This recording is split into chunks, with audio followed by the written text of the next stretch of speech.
Hi, my name is Jen, and this is my first BookTube video, and I thought it might be a good idea to do a 25 books that I want to read in 2025 as a way to introduce myself and give you an idea of some of the books that I like to read, so that's what we're going to do today. The first book that I put on my list this year, I've actually read since we're a good bit into January, and that is Jade City by Fonda Lee. This was a perfect way to start the year. This was a 5-star read, and it makes me really excited about the rest of the books that I have on this list. If they're as phenomenal as this one, I'm going to have an amazing year. Up next is a BookTube favorite, The Will of the Many. I don't know much about this one other than it being on pretty much everyone's best of the year list last year. This is by James Islington, and this is probably the book that I'm going to try to tackle next, so I'm really excited about this one as well. Up next is the only romance that I have on this list, and that is Happy Place by Emily Henry. Over the last few years, I've been on a little bit of a romance journey, and there are a couple of authors I've found that I really enjoy, Emily Henry being one of them, and I still need to read Happy Place from, I think, the year before last. Hopefully I can get caught up and read her latest once that one is released as well. Then up next we have A Clash of Kings by George R.R. Martin. Last year I just happened to pull a Game of Thrones out of my TBR jar. I'm so glad I did. It was so good. If you have not read A Song of Ice and Fire, even though it's not finished, I recommend that you do. It was such an amazing read, and I'm looking forward to continuing on with A Clash of Kings. Then up next we have The Poppy War by R.F. Kuang, and I have had this entire trilogy sitting on my shelf. I bought them as they were released, and for some odd reason I have not read them yet. I think it's one of those instances where you're waiting for the right time, but I don't know when that right time is. So I'm putting this on my list, and hopefully this year I will get sucked into the entire trilogy, and hopefully it will live up to the hype. Then we have Red Rising. I will admit I have tried to read Red Rising a couple of times before this, and while I'm not a Red Rising girly, I may be a series lover if I can just get past this one. I think back in the Hunger Games days, I read way too many dystopian. Like, the market was so oversaturated, and I read way too many to the point where I was sick of them. When this came out, I think I was burned out, and I've tried to read it in the last couple of years, and I haven't been able to get over the hurdle. But I know that the books past this one are much more adult, and I think more sci-fi, and they don't have that young adult dystopian fantasy feel that the beginning of Red Rising had, for me anyway. So this year I am planning to give this one another chance, and I will make it through to the end, and I'm hoping to get just as hooked as everyone else. And then we have The Fifth Season. It is the first book in the Broken Earth trilogy. This is another one that's been on my shelf for a long time. I'm pretty sure I have the whole trilogy sitting on my shelf, so I need to get out of that habit and start reading these amazing books. I don't think I've read anything by N.K. Jemisin, so hopefully I will fall deep into a rabbit hole of reading her works, and I'm going to start with this one hopefully this year. And then this is one, again, that has been on my list forever, and that is A Man Called Uwe. I think it's Uwe. Whenever I first heard of this book, I was hearing it called Uwe. I've heard it called different things since then. The only Frederick Bachman book that I've read is Anxious People, and it didn't work for me. So I think this might be a good indicator if Frederick Bachman is an author for me or not.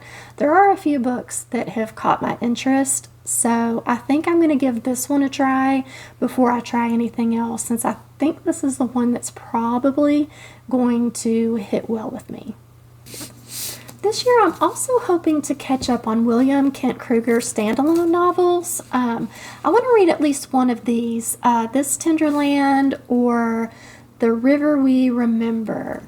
I've read a few of his books, one being a standalone called Ordinary Grace that I really loved. It was a coming of age, nostalgic type of story, and then the others were part of his Cork Somebody mysteries where there's like 20 something, and I did read those out of order. I think you don't have to follow along in the series, and I really enjoy his writing, especially his standalones, so I would love to read one of these. So let me know if you have read either one of these, and if so, which one I should prioritize, because I haven't decided which one I want to read yet. I'm leaning more towards This Tender Land because it was released before this one, but I'm okay with either one if you have a recommendation.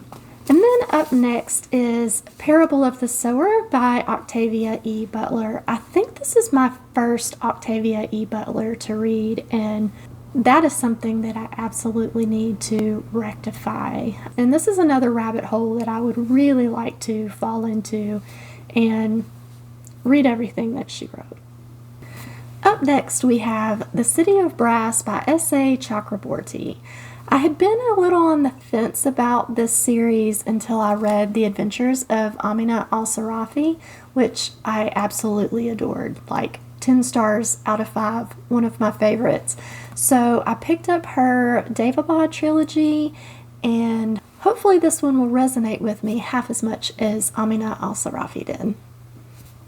I also have another James Islington book on my shelf, and that is The Shadow of What Was Lost. This is the first book in the Licanius trilogy, I believe, and I would like to at least read the first book of this trilogy this year.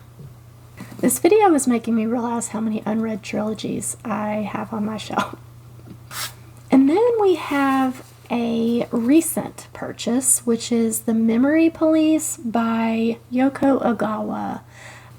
I think this is kind of a dystopian type story where people are made to lose their memories of objects. This has been translated by Stephen Snyder. I've put this next book on my list in hopes that it will motivate me to read it, which is You Like It Darker by Stephen King. I'm a big Stephen King fan. I've been a constant reader for most of my life, but I have found myself in another Stephen King slump, and I just haven't been motivated to pick this up. I'm hoping that having this on the list will be that extra motivation I need to pick it up. If you've read it, if you're a Stephen King reader, and you think that I need to prioritize this on this list, let me know. And then we have what may be the only thriller on this list, which is No One Can Know by Kate Alice Marshall. I'm a big Kate Alice Marshall fan. I love her young adult and middle grade horror. She has started writing adult thrillers, which I enjoy as well. I just didn't make it to this one last year. And this is basically me just catching up on some of the books that I didn't make it to last year. And this is where I admit that I have not read John Gwynne before. So I thought I would start with The Faithful and the Fallen. This is Malice, the first book in The Faithful and the Fallen. I do also have The Shadow of the Gods, so if you have any strong opinions on where it's best to start with John Gwynne, please let me know. I thought that I might enjoy this one more, so that's why I started here, but let me know if you think there's a better place. I would really like to fall down the rabbit hole of John Gwynne as well. And this is another, I didn't get a chance to read it last year, so I'm putting it on the list so it doesn't keep sliding off of my TBR, and that is A Sorceress Comes to Call by T. Kingfisher. I really enjoy T. Kingfisher's work. It's dark and imaginative and cozy at the same time. She really hits a spot that I don't think any other authors do for me, so I would really like to read this one this year, and there's probably some other books by her that I need to get caught up on as well. The only nonfiction book I have on this list is An Immense World by Ed Yong.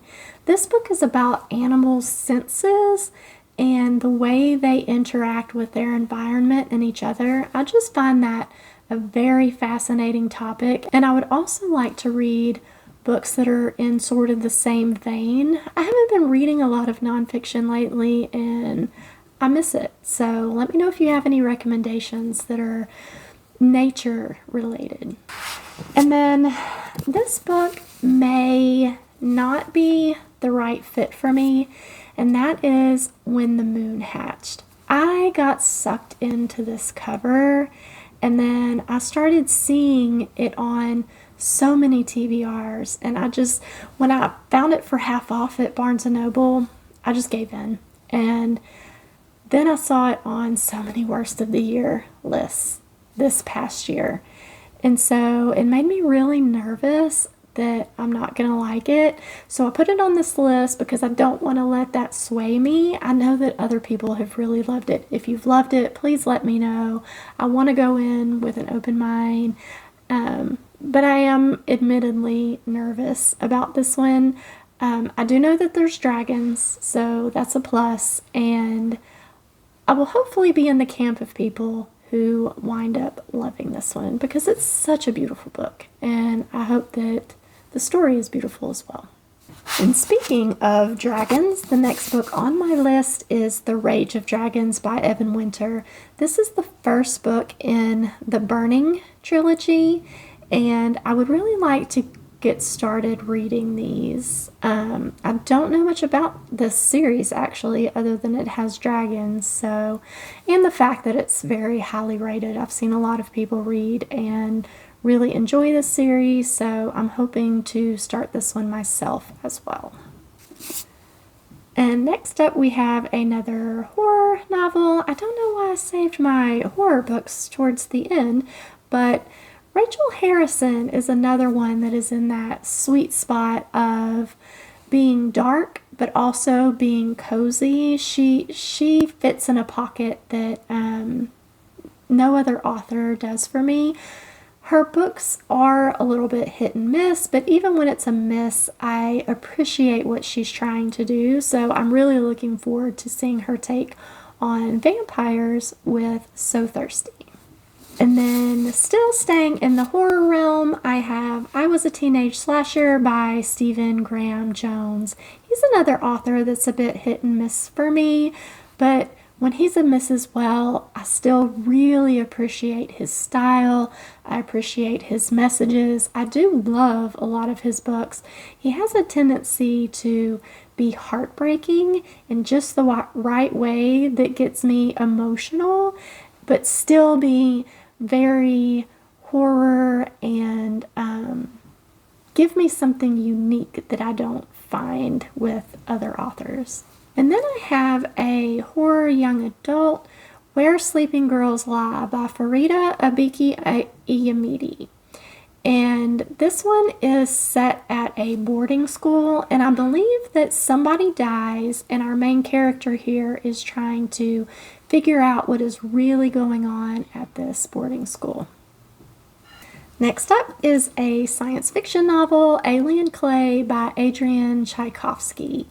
I am a big fan of reading about alien worlds and alien life forms, and in this one I believe they are studying alien life forms, and it's told through Tchaikovsky's style and lens, which I adore. So I'm really looking forward to this one. This is one that I will probably prioritize out of everything on this list. This will be towards the top.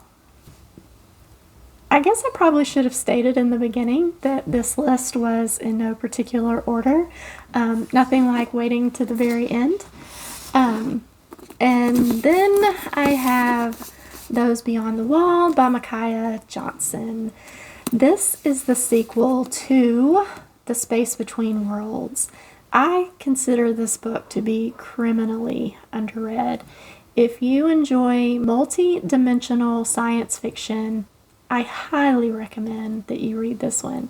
It was a debut novel, and it absolutely blew me away. It is one of my favorite multiverse novels. So I am looking forward to reading the sequel, Those Beyond the Wall. If you've made it this far, I don't know if you've been counting along, but that was 25 books that I hope to read in 2025. And thank you so much for watching this far. Like I said in the beginning, this is my very first video.